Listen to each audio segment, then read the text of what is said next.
Hello everyone, Salty here with another StarCraft 2 cast, and this is going to be a 4v4 with a 4-gate rush by me and a Proxy Pylon. Now a Proxy Pylon, if you don't know, is putting down a pylon at the enemy base so that you can spawn units right inside of their defenses, right behind any kind of wall off they have going on. And I'll see if I can't add hotkey tutorial to this as well. So start off with your Nexus, build probes. You want to get 9 probes, and then while your 9th probe there is on the way, put down a pylon. And you also want to make sure you do a little scouting if you can. So there's that pylon going down, and another probe, that's probe number 10, coming as soon as that pylon starts. And when this finishes, you want to make 2 more probes, and it's going to finish, and you're going to see Chrono Boost right there immediately as it stops. Throw down Chrono Boost and another probe. So at this point, you're just getting a whole bunch of probes, and at number 12, once you get 12 supply, or even 11 supply, depending on how you play it. I did this one late so that I could get plenty of minerals. And there, 12 supply, put down your gateway. So this one is a little bit late, but put down your gateway, and then just keep on pumping out probes. You should probably hit 14, and then put down an assimilator. And let's see if I do that. I think I do. Continuing to use that Chrono Boost is a real big thing also. So I guess I go for the 16 build here. Okay, so there's the assimilator. I did it at 15. And this gateway is about halfway finished. When that gateway finishes, you want to immediately put down a cybernetics core, and then you'll be able to tech up to warp gates. So nothing extremely important going on here. This is a Proxy Pylon. This is a Proxy Pylon. This is the enemies, and so here's the deal. He put his down at the Xel'Naga Watchtower. I don't agree with this at all, because these are hot spots for activity. The enemy team is going to use this to scout and see your base, and your team is going to use this as well to see any kind of rush attacks coming on. So there's always tons of units coming here to check out what's going on, so don't put your pylon here. What you want to do is put it between the watchtowers where they are out of sight. Like this one here, that's my pylon. It's out of sight of both watchtowers, and there's no units almost ever going to come through this middle here for any reason during the early game. Another really great spot is to put it down here in the middle of the base. You can actually put it right here by the cliff, and then you can warp in units up top, and it's a beautiful, beautiful thing. Teal actually scouting the middle so that doesn't happen. That's a great plan, but nobody scouted this one way over here. Anyway, since you've been pushing out probes this entire time, and you do have probes on the gas now, you should have plenty of minerals. So I'm going to push out 3 more gateways. That's going to be a total of 4 gateways. And like I said, as soon as the cybernetics core finishes, research warp gate and then chrono boost it. You should save up at least 50 energy, and then you'll be able to chrono boost this thing to full. It'll finish significantly faster than it normally would. And, you know, I made tons of probes, so I got plenty of minerals. I'm going to push 3 zealots out right here, and that's going to help this rush going on right now. This isn't too exciting. It's your generic run in and hit stuff. And the Grim Reaper, the guy defending us, actually going to put down cannons to hold this off. So all 3 players rushing at the moment, and I'm still building gateways and teching up.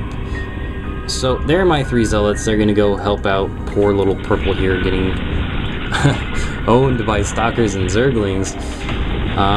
But you know, tons and tons of extra units coming in here to help him out. So here we go. Warp gate is about to finish, and then all 3 of these instantly I'm going to change into warp gates from gateways.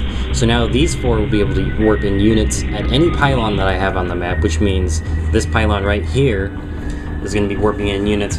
Now, a great thing about warp gates is it's automatically macroed to your W key, so you don't have to really macro your buildings up to anything. You just hit W, and then you hotkey what you want. In this case, I make stalkers, so I hit WS, and then I can spawn stalkers at this pylon right here by clicking. So I have 4 stalkers that just got warped in behind his wall off. He doesn't have much to defend with except for a few marines. And again, micro is very important in this game. If you have an injured unit, pull it back. And look at this, still warping in units. At this point you should have 2 assimilators. I have 2, but I forgot to put probes on this one. But that's the great thing about this warp gate rush, is the flexibility. I don't have a lot of gas, so what I do is I warp in zealots because I have plenty of minerals, and I just keep enforcing with stalkers because they're a fairly strong unit. And look how fast that Hellion goes down to those zealots, just getting 2-shot.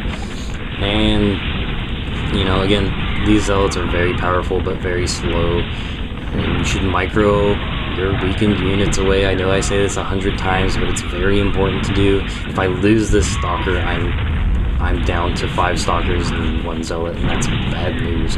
So, yellow leaves the game. Again, always, always, always remember not to forget about your base. In this case, I don't even have to look at my base. All I have to do is warp my units in and then pull them down. And again, hit the worker lines and hit the combat units. Don't attack buildings unless you have nothing else to play with. Killing an SCV can really, really handicap your opponent. Killing a single marine, not too much of a big deal.